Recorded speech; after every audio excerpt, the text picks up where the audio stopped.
Eh bien, bonjour, chers téléspectateurs. C'est un plaisir de vous avoir très nombreux à côté de vos postes téléviseurs pour suivre les programmes au niveau de la télévision centrafricaine.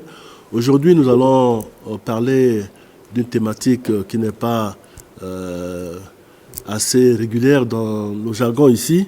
Et en l'occurrence, nous recevons M. Daniel Palumbo, qui est expert en technologie et blockchain. Monsieur Daniel, bonjour. Oui, vous effectuez un déplacement à Bangui, un séjour. Est-ce qu'on peut savoir l'objet, le but de votre séjour en Centrafrique? Merci beaucoup de m'avoir votre antenne. Je vais un peu expliquer pourquoi je suis là. Moi, ça fait depuis 30 ans que je suis dans le commerce international de matières premières, notamment sidérurgiques. Et en 2017, j'ai pu constater que le monde a changé dans le changement des informations et réglementations de paiement. C'est-à-dire que déjà, depuis cette période-là, il y a beaucoup de sociétés dans le commerce international qui acceptent d'être payées dans un cryptoactif, qu'avant, ce n'était pas possible. Aussi, la blockchain, avant, toutes les informations logistiques de transport d'informations étaient faites par fax, après mail, telex, etc. Et après, la blockchain s'est développée de manière que les gens, les sociétés puissent échanger des informations sur des voies sécurisées qui permettaient aussi qu'il n'y aurait plus de fraude de documents. La transmission des données était correcte. Et ça, c'est très important dans le business international, que le suivi des données soit acheminé dans des fonctions techniques très accurées. Maintenant, nous, Aptota, notre groupe, a développé notre propre blockchain privée. À cause que deux gouvernements africains, notamment votre pays et aussi le Nigeria, a libéré la loi sur les modalités de cryptoactifs. Et ça nous a encouragés de venir ici, de venir dans votre pays, de discuter avec votre gouvernement sur quelle forme on peut travailler ensemble. C'est-à-dire, l'intérêt est de pouvoir être capable de créer une société locale et ouvrir une plateforme d'échange de cryptoactifs. Oui, mais est-ce que on peut relativiser comment expliquer cela? Parce que est-ce que c'est la cryptomanie? Vous parlez vous êtes expert en technologie blockchain. Est-ce que vous pouvez expliquer davantage pour nous permettre de comprendre, puisque... Alors ici, oui, on doit distinguer une chose. Nous, on n'est pas là pour demander de l'argent des gens. Ça, c'est une chose que ça. Nous, on est là pour mettre à disposition un système informatique avec une plateforme d'échange qui permettrait aux gens localement d'acheter des cryptoactifs, et avec ces cryptoactifs, soit dans le domaine public, privé et industriel, ils peuvent payer leurs fournisseurs, notamment en Chine. Moi, j'étais ravi d'apprendre que votre gouvernement, en premier État membre africain, a pu faire un accord avec les États BRICS. Je le félicite pour cette démarche, parce que ça, c'est une nouvelle formidable pour votre pays, parce que ça va le garantir de s'agrandir, se développer, etc. De ce fait-là, nous aimerions voir la possibilité avec votre gouvernement, comment on peut aider cette transition avec cette nouvelle technologie de la blockchain. Oui, mais concrètement, cette plateforme va consister à faire quoi exactement? Je crois je vous explique. On aura une plateforme d'échange et chaque personne, par exemple, elle doit télécharger notre application. En téléchargeant cette application, il y a des fonctions. C'est-à-dire, je suis intéressé d'acheter un cryptoactif. Alors, il va payer avec sa valeur dans votre pays avec les CFA, il va acheter un cryptoactif, ça peut être un bitcoin ou des autres monnaies. Après, il va donner l'instruction à cette plateforme de transférer l'argent soit dans un membre de l'État de la CEMAC ou, suivant son accord qu'il a fait, il va le transférer soit au Brésil, en Chine, où il a fait son affaire commerciale. Oui, mais à vous entendre parler, ça tient un peu de commerce Vous avez fait 30 ans un peu dans la métallurgie, vous l'avez dit. Mais là, vous êtes arrivé, vous avez fait un peu le tour des membres du gouvernement. Est-ce qu'on peut savoir quel secteur vous avez... Moi, je peux imaginer, ça peut toucher aussi le secteur privé. Par exemple, un artisan qui est ici dans votre pays, qui vend quelque chose, maintenant je ne sais pas dans quel autre pays central-africain.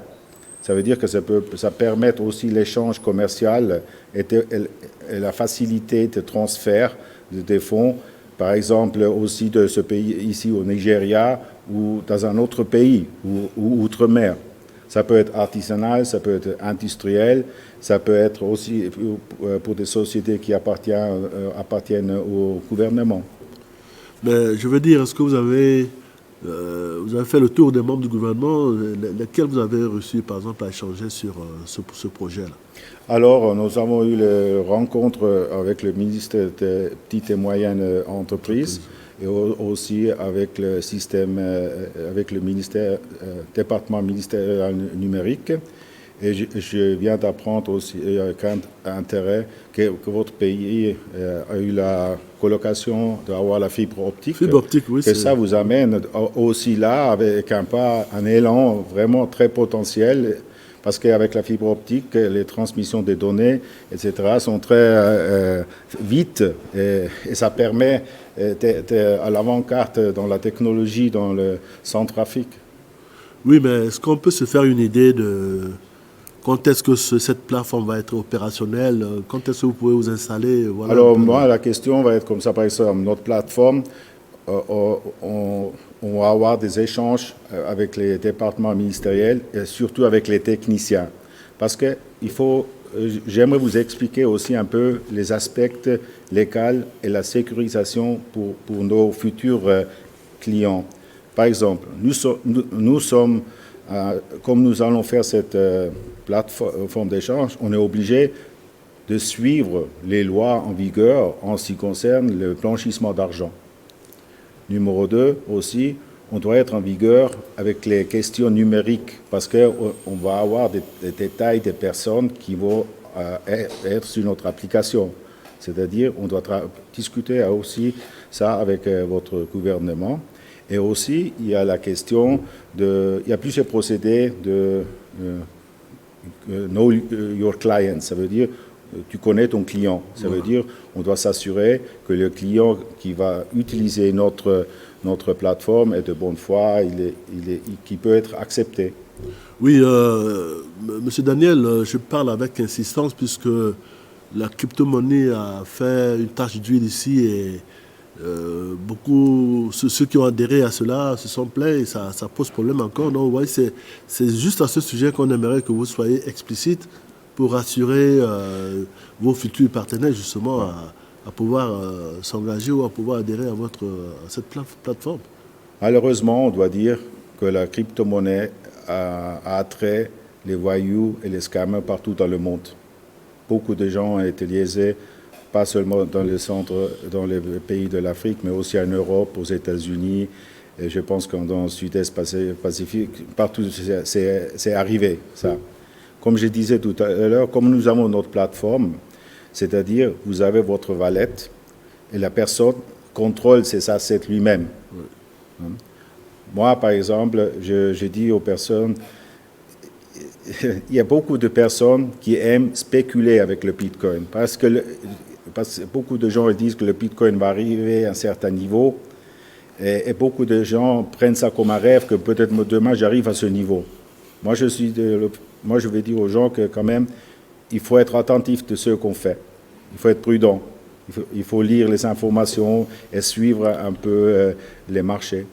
Mais c'est un peu de notre devoir aussi, c'est pour cette raison, on commence déjà aujourd'hui, que nous aimerions apprendre au public qu'est-ce que c'est vraiment les cryptoactifs, qu'est-ce que c'est la blockchain.